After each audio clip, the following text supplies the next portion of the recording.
Lockdown fever sets in. It's very important to get out of the house for your daily government-sanctioned exercise. You join me on a walk in the Garalton Hills, a jewel in East Lothian's crown. Now, I'm very lucky to have these rolling hills practically in my back garden, and I try to get up them as often as I can. But here, up this track, a wee hidden secret that not many people know about.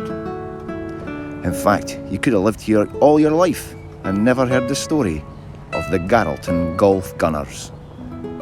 This top-secret military driving range is nestled deep into what's now called Skid Hill, but back in 1941 it was known as Skid Hill Top Secret Military Driving Range, with a large sign at the gateway emblazoned in giant neon letters.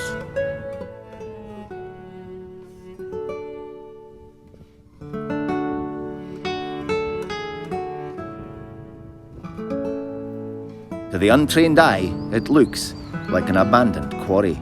But it was here, on the 3rd of March 1941, that an unlikely war hero was born. Ronnie Corbett was an unlikely 11-year-old golf prodigy. Discovered on the mean streets of Gullen, he would sneak into the golf course at night to avoid the attention of the greenkeeper. He became very skilled at hitting targets in the dark. Of course, this was ideal for targeting German aircraft in the nighttime bombing raids in the skies above East Lothian, and he was quickly enlisted into the military.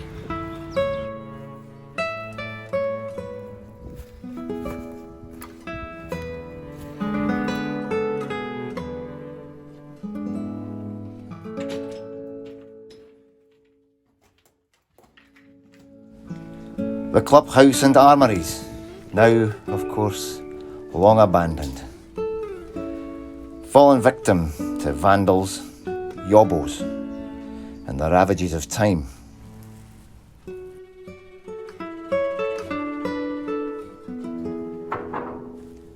And a wise man once said, "Time waits for no man," and I had to get on.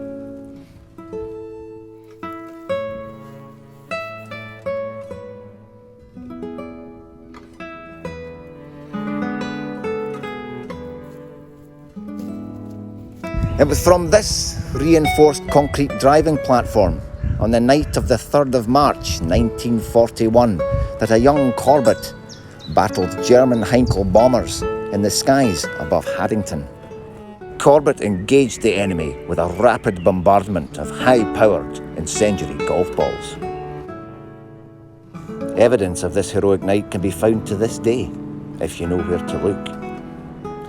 One of Ronnie's stray balls embedded itself in this wall on the banks of the River Tyne and has remained here unexploded ever since.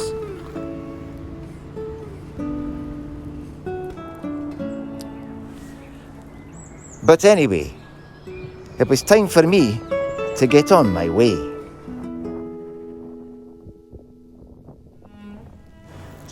My walk would take me up this steep grassy path, all the way up to the very top of Skid Hill, up to the old lookout point, though not much evidence of it remains visible today. But when you do eventually reach the summit, the views are breathtaking.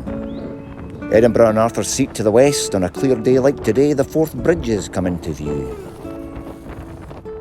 Standing up here today in this glorious sunshine, a far cry from the theatre of war witnessed here on that dark March evening in 1941.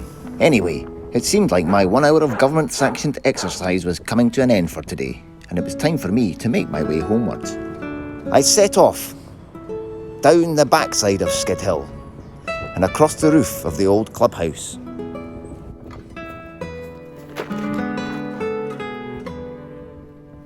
From there, it was just a short walk back down the hill, back to the historic market town of Haddington. Well, there you have it. I'm just about to tuck into my tea, and I can safely say I've earned it for today. Thanks for coming along on my wee walk. I hope you've learned something new.